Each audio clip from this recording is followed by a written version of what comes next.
अब काहे ढारो ही तोलरवा सोना अपन ससुराल हो गेला।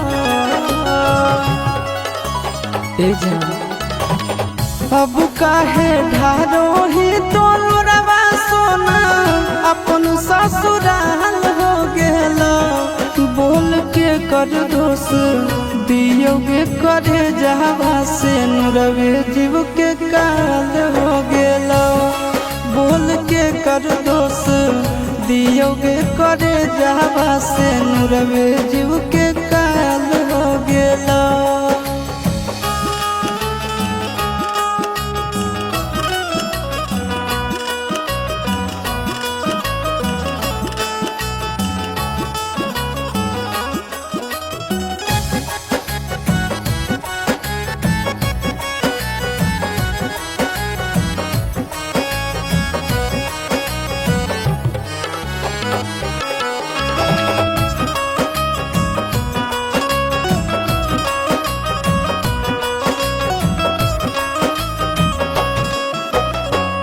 एक औरी घरवा बसलो एक औरी जरल भागिया।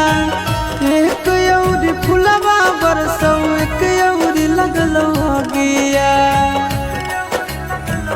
एक औरी घरवा बसलो एक औरी जरल भागिया। एक औरी फुलवा बरसो एक औरी लगलो भागिया। अपने होलो तोर परिवार यारबे हलाल हो गेला। बोल के कर दोष दियोगे करे जहवा से नुरवे जीव के काल हो गेला।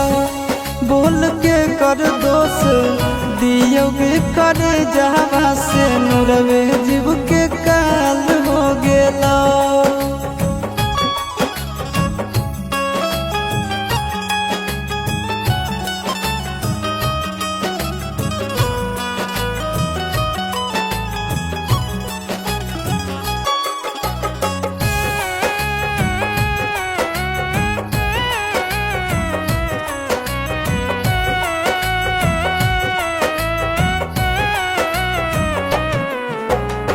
ससुरा के लोगवा हंसो नहीं हर के लोग रहो।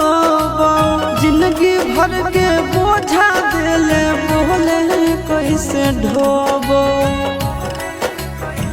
ससुरा के लोगवा हंसो नहीं हर के लोगवा रहो। जिंदगी भर के बोझा देले बोले कैसे ढोबो। आशीष के छतिया पर धर दे नीलतिया तोर तो गोरे लाल हो गेला। बोल के कर दोष दियोगे करे जहवा से नुरवे जीव के काल हो गेला। बोल के कर दोष दियोगे करे जहवा से नुरवे जीव के